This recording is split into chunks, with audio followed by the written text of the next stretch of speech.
Marcos 13.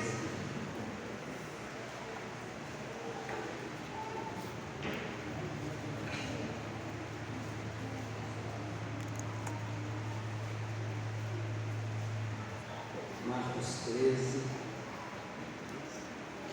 Antes de lermos, nós vamos orar.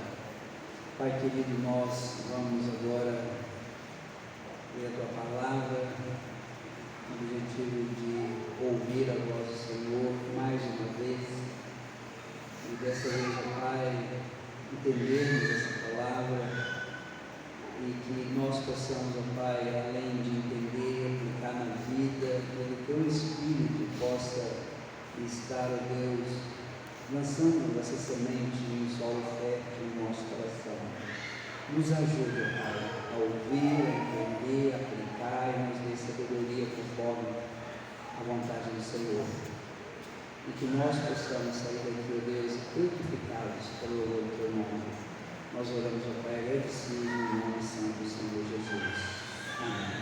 Marcos capítulo 13, versículo 1 até o versículo de número 13.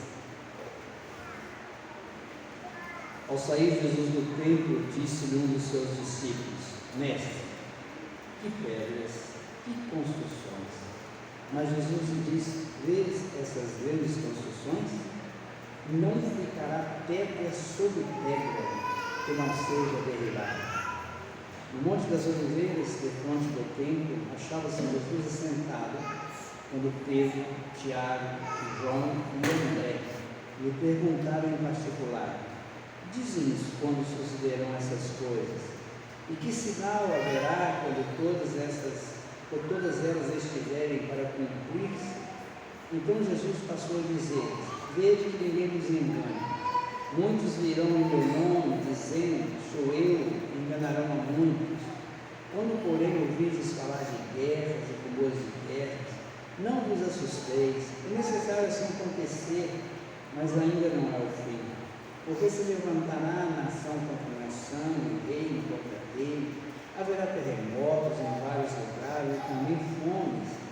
Estas coisas são o princípio das dores. Estai vós de sobreaviso, porque vos entregarão aos tribunais e às sinagogas, sereis açoitados e vos farão comparecer à presença de governadores e reis por minha causa, para lhes servir de testemunho. Mas é necessário que primeiro o Evangelho seja pregado a todas as nações. Quando, pois, vos levarem e vos entregarem, não vos preocupeis com o que haveis de dizer, mas o que vos for concedido naquela hora, isso falai, porque não sois vós o que falais, mas o Espírito Santo. O irmão entregará à morte outro irmão, e o pai ao filho. Filhos haverá que se levantarão contra os primogenitores e os matarão. Sereis odiados de todos por causa do meu nome. Aquele, porém, que perseverar até o fim, esse será salvo. Irmãos, nós ainda estamos na terça-feira. E já tem algum tempo que nós estamos aqui nessa terça-feira, já falamos que Jesus entrou em Jerusalém no domingo, e repare que eles cometeram, o povo cometeu um erro, eles se enganaram, porque eles jogaram as folhas, como era a entrada de um rei, e achando que estava entrando em Jerusalém, um rei queria implantar o reino de novo, o reino de Davi. E Jesus entra e aí passa a segunda, nós estamos ainda no final da terça, e nessa terça-feira, Jesus foi questionado de diversas formas. Nós vimos isso aqui, quando os escribas questionaram ele, fizeram perguntas, tentaram pegá-lo em diversas questões, como aquela do tributo e outras mais, questionaram sobre o mandamento, ele fala sobre o mandamento, ele fala da sua autoridade, e até que num determinado momento ele começa a perguntar a eles. Nós vimos isso aí no capítulo 12, e ainda no final do capítulo 12 ele está sentado diante, lá no pátio das mulheres, onde havia aqueles cofres, aqueles gasofiláceos, onde eles colocavam as ofertas, E nós vimos que alguns ricos colocavam grandes quantias, e aquela viúva chegou com 2 pequenas moedas, a moeda de menor valor para Israel naquela época, e ela colocou aquelas 2 moedas. E Jesus ele provoca os discípulos, chama os discípulos e os provoca dizendo: quem deu mais? Quem deu mais? Essa mulher deu mais, porque ela tirou daquilo que era o seu sustento, e ela deu tudo que era do seu sustento. Aí nós falamos aqui desse erro, de que às vezes nós achamos que quem dá mais é aquele que dá em quantidade, mas para Deus quem dá mais é aquele que dá em qualidade. Nós falamos aqui do perigo que é você só entregar para Deus aquilo que te sobra, sem nenhum sacrifício. Falamos isso semana passada. Na verdade, meus irmãos, tanto a partir do domingo até nessa terça-feira, havia aqui nesses textos todos, nessas mensagens todas, algo interessante, que é o fato de que muitas coisas que ele falava demonstravam o erro que existia na cabeça daqueles religiosos, como foi, por exemplo, ele dizer: olha, cuidado com os escribas, cuidado com essa religião vaga dos escribas. Parece que havia na cabeça deles, na vida deles, uma falta de visão para o lado certo, vamos dizer assim. Jesus está querendo que eles olhem para cá e estão olhando para lá. E a coisa continua aqui nesse texto, porque Jesus, agora, ao sair do templo, ele vai para os seus discípulos, e o texto diz que ele estava lá no Monte das Oliveiras, e de lá no Monte das Oliveiras eles observavam o templo. E eles, os discípulos sentados, observaram o templo, e aquele templo era segundo Joséfo, um historiador judeu, ele fala que foi o templo mais bonito que Israel teve, e ele foi construído por Herodes. O templo, meus irmãos, só para vocês, depois que vocês dediquem um tempo a estudar sobre isso, o templo, ele tinha pedras de mármore que chegavam a ter 11, 12 metros de comprimento por 4 de largura. Mármore. O templo era algo belíssimo. Segundo Joséfo, foi a construção mais bela, o templo mais belo construído, ele foi construído por Herodes. Os historiadores dizem que eles gastaram 38 anos para construir esse templo. Ele era maravilhoso, algo maravilhoso. E eles estavam no Monte das Oliveiras, vendo o templo, quando os 3 apóstolos amados e mais André, Pedro, Tiago, João e André, dessa vez André Marcos faz questão de dizer isso, quando eles falaram: Senhor, olha que maravilha, olha que construção maravilhosa. Lembrando, meus irmãos, no processo de revelação, Deus se revelou lá aos patriarcas através de Eufanias, depois Deus vai se revelar no deserto, falando através do tabernáculo, depois Deus vai para o templo é construído, desconstruído, destruído, construído de novo, e aí eles vão fazendo, e Deus se revela no templo, e aqueles apóstolos estão lá olhando aquela maravilha, onde Deus falava com o povo. E Jesus, meus irmãos, olha para aquela beleza e fala assim: não vai ficar pé sobre pé. Não ficará pé sobre pé. Imagina essa cena. Já é tarde, eles no Monte das Oliveiras, sentados, olhando, e falam para Jesus: olha que maravilha é o templo do Senhor. A casa em que o Senhor foi lá e expulsou aqueles homens que estavam vendendo, expulsou aqueles que estavam fazendo cambistas. E Jesus olha para aquilo e diz assim: não vai ficar pedra sobre pedra. Não será nada. Isso vai acabar.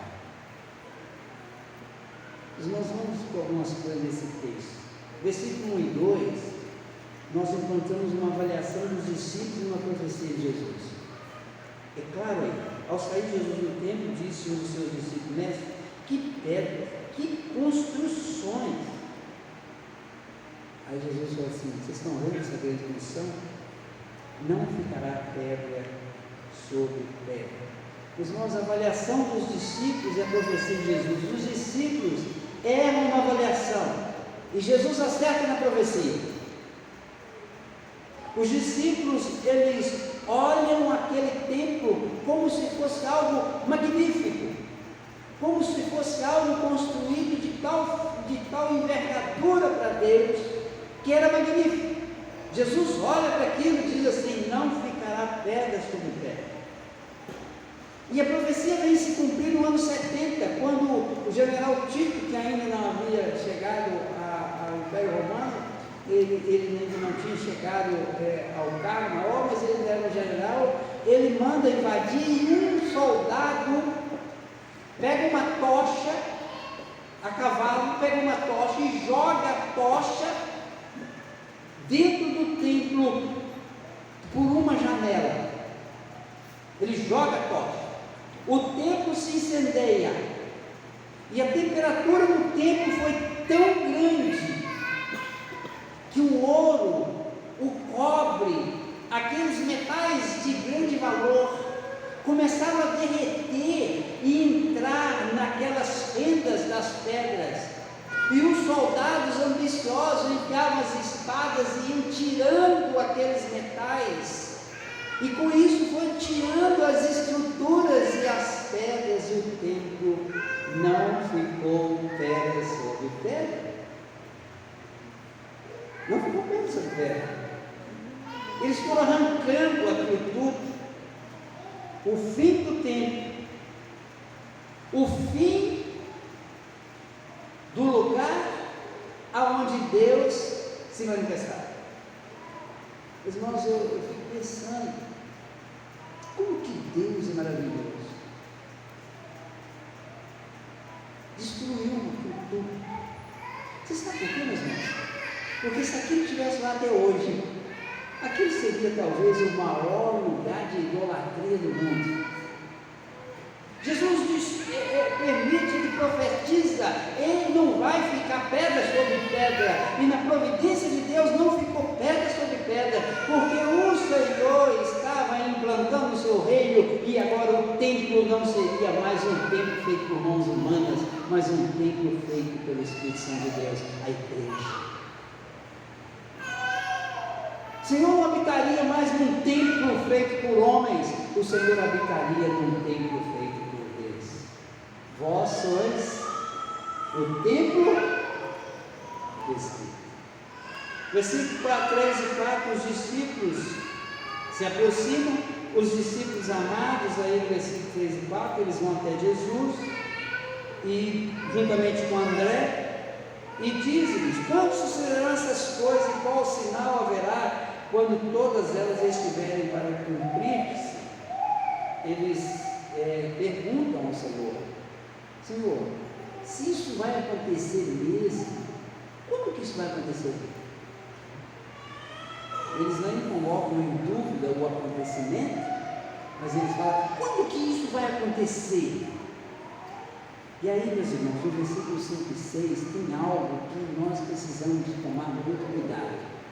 Olha aí no sua Bíblia. Ele diz assim no versículo 5: então Jesus passou a dizer: vede que ninguém vos engane. Lembra, meus irmãos, que eu disse que desde o domingo, quando Jesus entrou em Jerusalém, estava havendo engano no meio do povo. O povo estava se enganando com as coisas. O povo vai continuar tendo uma visão de um Jesus que vinha implantar um reino terreno, e não é isso. E Jesus deixa bem claro: veja que ninguém vos engane. Irmãos, aqui ele está dizendo: olha, cuidado, porque vocês podem ser enganados. Então, meus irmãos, aqui ele vem falando isso: veja que ninguém vos engane. Muitos virão em meu nome dizendo: sou eu, e enganarão muitos. Repare que ele está dizendo, olha, vai haver, e a partir de agora vai haver muitos dizendo que estão falando em meu nome e vão enganar muitos. Saibam disso. Vai ter gente que vai chegar e vai falar que está falando em nome do Senhor e estarão enganando a muitos. E aí, meus irmãos, no versículo 7 e 8 diz assim: quando porém ouvis falar de guerras, rumores de guerra, não vos assusteis, não fiquem enganados. Irmãos, nós estamos vivendo aí agora, já reforçou um pouco essa questão, apesar de que o ataque de Israel a Gaza ainda não acabou, mas nos primeiros dias nós ouvimos bobagens terríveis. O que está dizendo aqui? Não se assuste com isso. Haverá guerras. Não vos assusteis.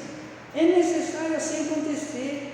Mas ainda não é o fim, ele vai dizer no versículo 7, e no 8 ele vai dizer: porque levantará nação contra nação, reino contra reino, haverá terremotos em vários lugares, também fome. Essas coisas são o princípio das dores. Isso só está começando, e isso vai acontecer no decorrer dos tempos. Isso vocês não precisam ficar preocupados com isso. Não se assustem. Vai haver fome, vai haver peste, vai haver Covid, vai haver sei lá o que mais que vem por aí fora, mas é o que vai acontecer. É por aí que a coisa vai. Então vocês não fiquem enganados. Aí quando chega no versículo 9 e no versículo 10, está em vós sobre aviso que vos entregarão. A partir do versículo 9 ele começa a falar do que iria acontecer com os apóstolos. Eles vão pegar vocês e vão entregar vocês aos tribunais, às sinagogas. O que era a sinagoga? Um lugar onde os judeus se encontravam, se reuniam, e vocês serão perseguidos, vocês serão açoitados. Mas isso aconteceu com Paulo, isso aconteceu com a igreja primitiva. Vocês serão mortos. O que ele está dizendo aqui? Ele está dizendo para os apóstolos: olha, vai acontecer isso com vocês. Vocês serão levados, vocês serão questionados diante dos governadores, mas vocês não precisam de ficar preocupados com isso, porque o Espírito vai orientar. Interessante, meus irmãos, que você lê isso aqui, quando você começa, se você fechar os seus olhos e lembrar do início de Atos dos Apóstolos, e lembrar do sermão de Pedro, era maravilha. Você vai falar assim: está se cumprindo, se cumpriu. Quando você lembra do sermão de Estevão, que maravilha o sermão de Estevão, meus irmãos. Leia o sermão de Estevão. Estevão vai pregando, e quando Estevão fala de Jesus, eles vão ficando com raiva, e fala que Estevão blasfemou, e matam ele a pedrada, e ele olha para o céu e diz: eis que eu vi os céus abertos, e o Filho do Homem em pé ao lado do trono. Irmãos, está cumprido. Isso não quer dizer que não possa cumprir de novo na nossa vida, não possa cumprir de novo nos nossos dias, mas o que ele está dizendo aqui, que é muito importante nós sabermos, é que o Espírito Santo, ele vai orientar na formação da igreja, e vai orientar e ajudar no testemunho dos cristãos nos nossos dias da igreja moderna. Aí ele vai no versículo 12, ele vai falar: algum irmão entregará a morte a outro irmão, o pai ao filho, o filho verá que se levantarão contra os progenitores. O que ele está dizendo, meus irmãos? Ele está dizendo que esse confronto entre aqueles que creem e aqueles que não creem, aqueles que odeiam a Deus e que acabam levando e condenando e agindo contra aqueles que creem. Aí ele vai dizer no versículo 13: sereis odiados de todos por causa do meu nome, aquele porém que perseverar até o fim, ele será salvo. vocês vão continuar sendo odiados. A expressão aqui é que os cristãos seriam e são odiados por todos os homens em geral, aqueles que permanecerem até o fim, ou seja, aqueles que serão suportarem a perseguição, que suportarem enfrentarem o mundo e serem odiados pelo mundo, esses serão salvos. Mas lembre-se, meus irmãos, quem nos dá esse suporte, quem nos sustenta, quem nos ajuda, é o Senhor. É o Senhor que nos persevera até o fim, porque nós, pelas nossas próprias forças, nós não suportaríamos isso. Irmãos, o que esse texto tem para nos ensinar sobre Deus? Primeiro, a soberania de Deus. Deus é soberano sobre tudo o que acontece e não importa, Ele vai levar as coisas até o final conforme o seu propósito. Segunda coisa que esse texto nos ensina sobre Deus, meus irmãos, é que a revelação e a profecia do Senhor se cumprirão. Se cumpriram e se cumprirão. Se cumpriram no passado, o templo foi destruído, não ficou pedra sobre pedra.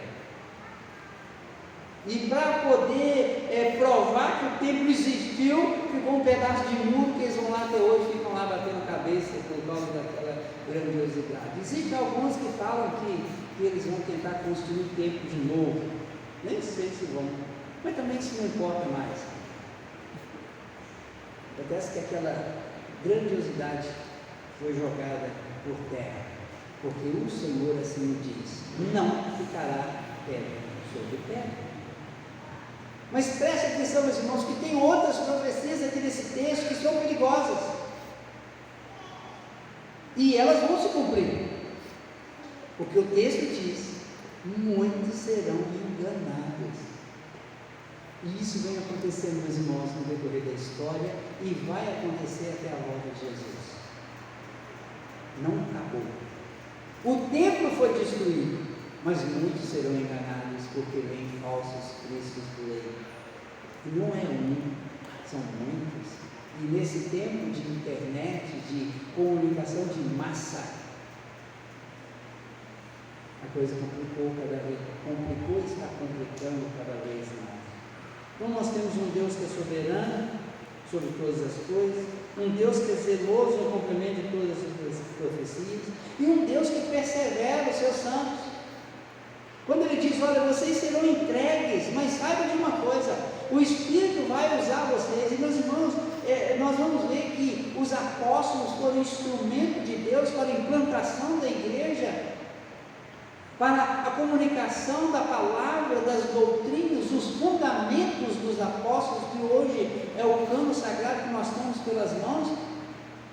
Isso se cumpriu.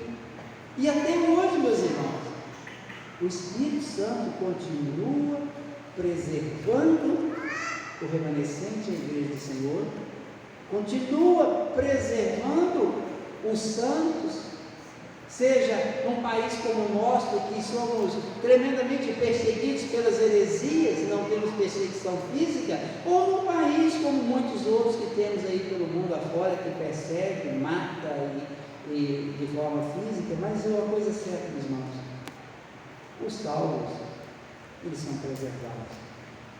Ah, mas está morrendo. Meus irmãos, a morte não é separação de Deus, no sentido de que o salvo, ele morre, tem morte física, mas ele é salvo, ele vai estar com o Senhor e ressuscitará no último dia. Está preservado da mesma forma. Nós não precisamos nos preocupar com isso. Agora, esse texto tem algumas coisas para ensinar sobre o ser humano, o homem, aqui nesse texto.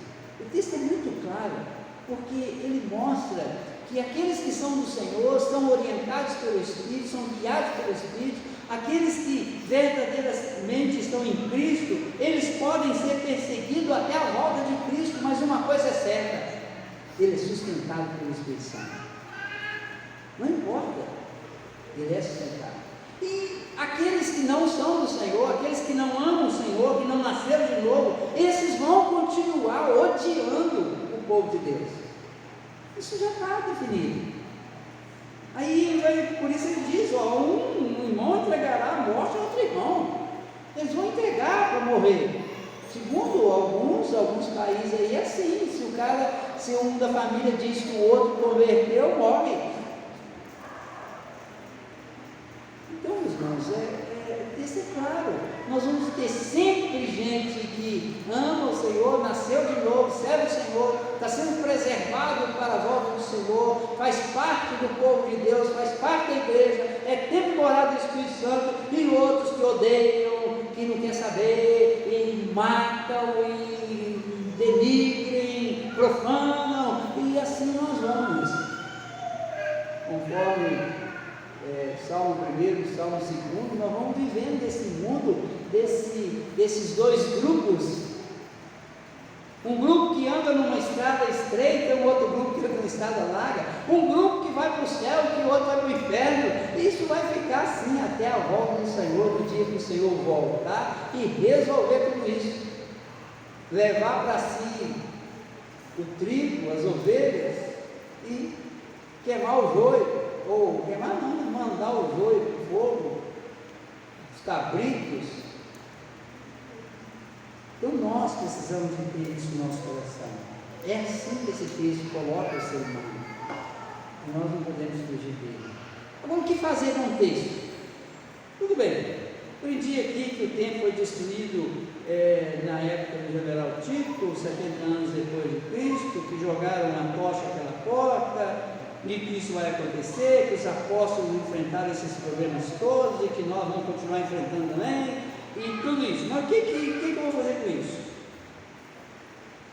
Primeiro, meus irmãos, nós temos de entender que o templo da morada de Deus hoje é a igreja. Não é isso que está aqui. Isso aqui é uma visão meio sinagogal, vamos dizer assim, se é que existe essa palavra, da sinagoga, que nós aprendemos, fizemos um lugar onde nos reunimos e construímos. Isso aqui está aqui. Isso aqui também, qualquer hora, pode ficar tijolo sobre tijolo, não é nem pedra, é tijolo dentro. Como muitos lugares por esse mundo que reuniu-se grandes igrejas e hoje são boates. Vamos então lembrar da questão, porque o templo, na verdade, somos nós, o povo de Deus. Nós somos o templo do Espírito. Acabou o tempo. Não existe esse negócio. Então, quando você vê pessoas, não, que nós vamos construir um templo, vamos fazer igual o templo de Israel, e não sei o quê. Mas, irmãos, esquece disso. Esquece disso. O templo hoje é a igreja do Senhor. Nós somos templo construído não por mãos humanas, mas pelo Senhor. É a primeira coisa prática nesse texto. A segunda, você tem que se abster dessa idolatria visual com aquilo que é construído por mãos humanas. Repare, meus irmãos, que os discípulos estavam lá em cima do monte, olharam e viram aquela maravilha. E eles ficaram encantados com a beleza. E Jesus joga um balde de água fria na cabeça deles. Eu fico imaginando, Senhor, que construção. É claro, meus irmãos, se eu estivesse lá, eu ia falar um negócio desse. Eu gosto de construção. Senhor, que construção mais maravilhosa. Aí Jesus veio e fala assim: vai ficar uma pedra sobre pedra aquele negócio lá. Os irmãos, é um balde de água fria na cabeça. Cuidado com essa idolatria visual que a gente tem. E essa idolatria visual, irmãos, às vezes vai para cidades, para prédios. Olha que maravilha, que maravilha. Meus irmãos, não vai ficar pedra sobre pedra neste mundo. Segundo o apóstolo Pedro, essas belezas todas que nós gostamos de admirar estão reservadas para incineração, vão queimar no dia que o Senhor voltar. Eu vou passar fogo. O Senhor vai passar fogo sobre esse negócio todo. Então nós precisamos tomar cuidado com isso. Nós precisamos tomar cuidado com o engano. Cuidado, porque o inimigo, ele é um especialista no engano. Aí nos enganamos com falsas profecias, enganamos com um montoeiro de bobagem, assim como esse povo ficou enganado, achando que o Cristo era aquele que viria para restaurar o reino de Israel físico, o reino governamental, a nação de Israel. Enganaram com as leis, enganaram com tantas coisas, e hoje nós continuamos assim. Com esse texto, ele é claro em dizer: não se deixe enganar. Preste bem atenção no que você está ouvindo, no que você está vendo. Cuidado com isso. Não se engane. Cuidado em saber as questões das perseguições. As perseguições aconteceram na vida dos apóstolos, aconteceram na vida da igreja primitiva, vai continuar acontecendo até a volta do Senhor. Isso não vai acabar. Então nós ficamos aqui às vezes enganados. Porque se fulano for, se o partido tal for presidente, nós vamos resolver o problema. Meus irmãos, isso não se resolve com o governo humano. Não tem isso. Pode ter aí um governo mais tranquilo, um outro menos tranquilo, como foi no Velho Testamento. Se você pegar os dias de Ezequias, os dias de Josafá, os dias de outros reis, vocês vão ver que foram momentos do rei Uzias, foi momento até de um certo avivamento. Mas que fim que deu aquilo? Foi um período, depois aquilo. O rei, o filho de fulano e tal, esqueceu o que o pai fez e se embrenhou de novo. Esse é o fim do mundo, meus irmãos.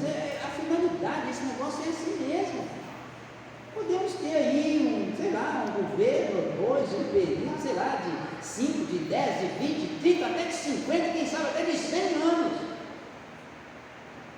Não importa. Uma coisa é certa. Você vai piorar. Porque isso é uma preparação para a volta do Senhor. Então não se iluda. E cuidado com esses enganos. E no meio dessa confusão toda, você tem que fazer o quê? Permanecer firme na fé. Pois a nossa salvação é certa. Com os nossos olhos voltados para o céu, voltados para o Senhor, aguardando a volta do Senhor, sabendo que no Senhor a nossa fé não é vã, sabendo que a solução de tudo isso é o Senhor.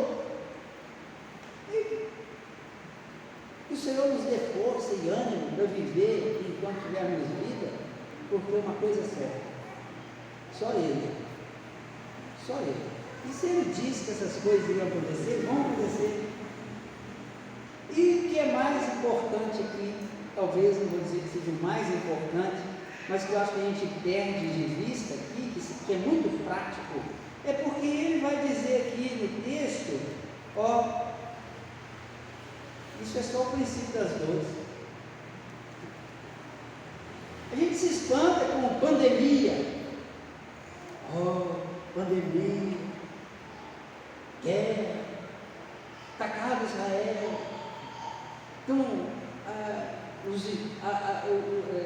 pegam um texto lá de Ezequiel, dizendo que os exércitos do norte virá, aí fazem lá um monte de ideia. Meus irmãos, aqui, pode vir guerra de qualquer lugar, rumores de guerra. Agora nós estamos com rumor de guerra aqui na América do Sul.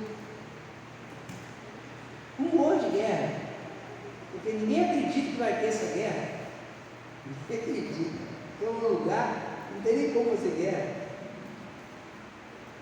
Rumor de guerra, pandemia, crise econômica, crise não sei de quê. Irmãos, de forma prática, sabe de uma coisa? Isso é só o princípio das dores. Tem coisa pior por aí. Tem coisa pior. Então, foque os seus olhos no eterno. Não se deixe enganar. Saiba que o seu Deus é um Deus de providência. Saiba que nada que acontece está fora do controle do Senhor. Não tem guerra, não tem pandemia, não tem nada, não tem terremoto, maremoto e o que você quiser. Ah, porque o mundo está esquentando. Meus irmãos, que esquentasse mais, porque segundo a Bíblia vai ser queimado, então tem que esquentar. O mundo está esquentando, a camada de ozônio está acabando, a geleira está destruindo. Mas irmãos, isso tudo é rumor. Isso tudo é rumor. Uma coisa séria, mas pior. Por quê? É o princípio das dores. O princípio das dores. Por isso que eu falo sempre: morrer cedo faz bem. Morrer cedo faz bem. Feliz é aqueles que morrem cedo. Eu quero concluir dizendo o seguinte: perto da sua morte, o Senhor disse o que aconteceria com os seus apóstolos, com aqueles que viriam após ele. Se nós vivemos hoje sem essas perseguições, nós devemos agradecer a Deus, porque estamos num país onde nós não sofremos as perseguições físicas, mas em compensação estamos também num país onde a bobagem e a heresia se espalham de tal forma que a gente fica impressionado como que pessoas são enganadas com tanta facilidade. Eu fico impressionado como que as pessoas recebem com tanta facilidade as bobagens, as besteiras, as heresias. É impressionante. E talvez essa seja a pior de todas as batalhas, porque essa realmente solata a vida da igreja. Essa cara.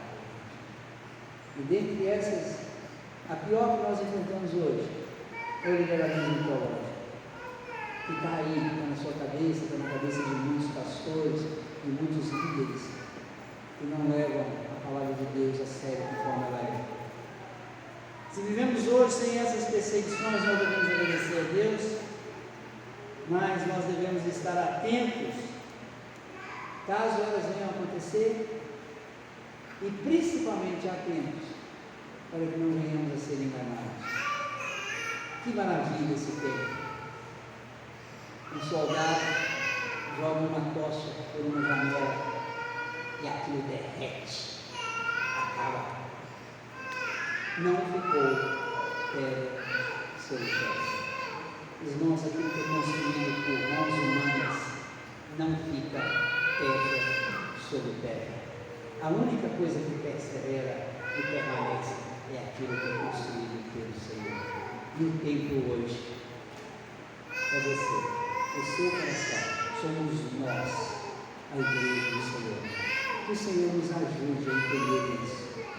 Que o Senhor nos dê a tranquilidade de vivermos esse princípio das dores, sem nos preocupar, porque temos um Deus zeloso.